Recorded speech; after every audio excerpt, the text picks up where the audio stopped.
Mr. President, I'll take on the majority side. I know what we all know is that Congress is now back from an extended recess. When we left, there were a number of significant items pending on the either on the floor of the House or the floor of the Senate. And yesterday I spoke about one major piece of legislation which we passed here in the Senate by an overwhelmingly bipartisan vote, and that was the Farm Bill. It has, of course, implications to a state like Vermont, but it does to every single state in this country. It has everything from milk price supports to drought and disaster relief.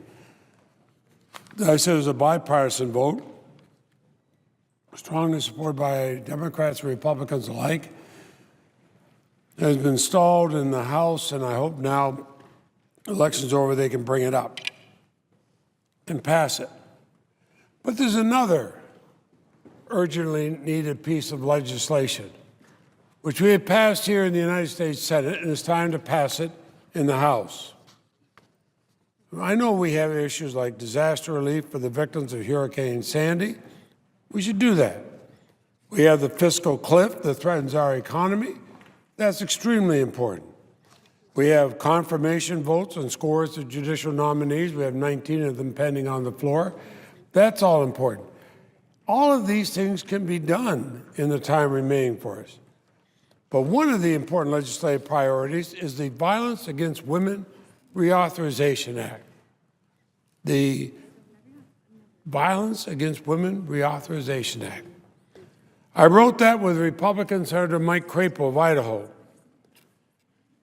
This was and is a bipartisan piece of legislation. It won the support of all women senators in this body, Republican and Democratic alike. It passed by an overwhelming margin in this body. I know the distinguished presiding officer was a strong supporter of it. This Senate-passed bill deserves to be on our short list of priorities for the rest of the year. I was pleased to see that the President and Speaker Boehner have indicated willingness to work toward a bipartisan solution to avoid the fiscal cliff. But on VAWA, the Violence Against Women Act, the time for posturing is long past. Congress has failed to pass the Bipartisan Violence Against Women Reauthorization Act. It passed the Senate with 68 votes more than 200 days ago. We had to take it up and pass it in the House. And I'm committed to ensuring that VAWA addresses the changing needs of all victims. I stand ready, as I have from the start, to work with members from both parties. I look forward to the hearing from the Republican leaders in the House and to seeing this important measure enacted. You know, both parties could have celebrated the passage of yet another bipartisan VAWA reauthorization bill after the Senate's convincing vote in April. Today, more victims. There have been a lot of victims since April. They could be receiving the critical protections included in the Senate-passed VAWA reauthorization bill. In the months since the Senate passed the Leahy-Crapo bill, we've been reminded of the importance of VAWA.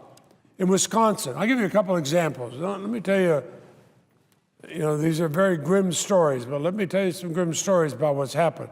In Wisconsin, a gunman opened fire at a Milwaukee area spa. He wounded 4 people and he killed 3 people, including his wife. The Republican governor in Minnesota called for tougher domestic violence laws because the gunman had previously abused his estranged wife. Leahy-Crapo bill would strengthen the ability of states and service providers to identify domestic violence cases that have a significant risk of homicide, take effective steps to protect potential victims.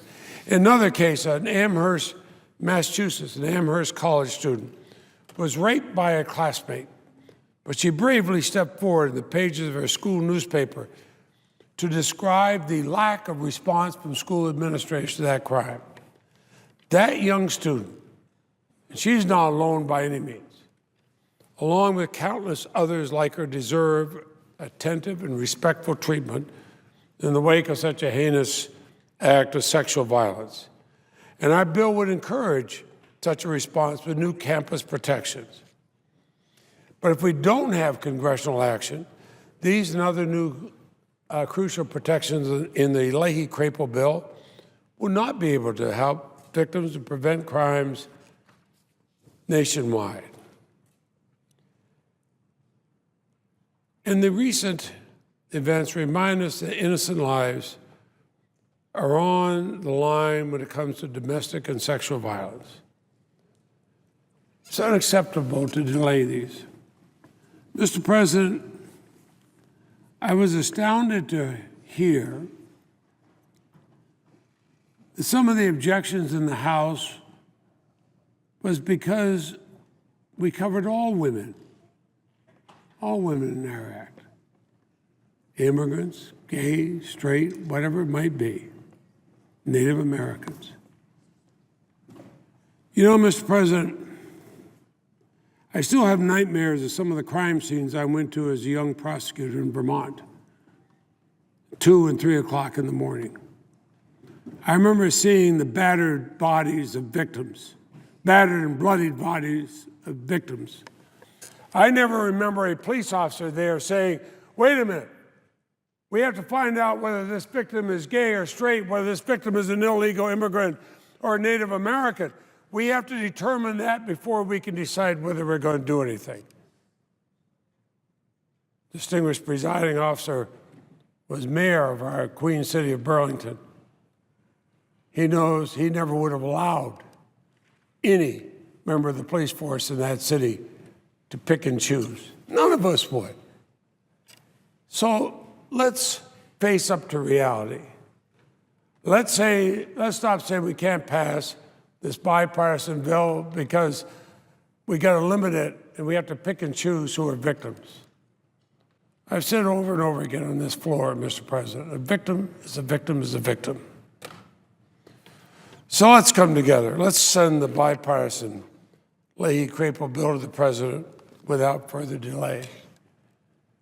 Let's stop the deaths and the beatings and the rapes that are occurring. How many of us can pick up an article in the paper and read one of these things and not be shocked? But every one of us have in our, as members of Congress, the ability to do something to stop it. This is an easy bill to pass. It passed by a wide, strong, bipartisan effort here in the Senate. Let's just take it up. I'll call a vote in the House on it.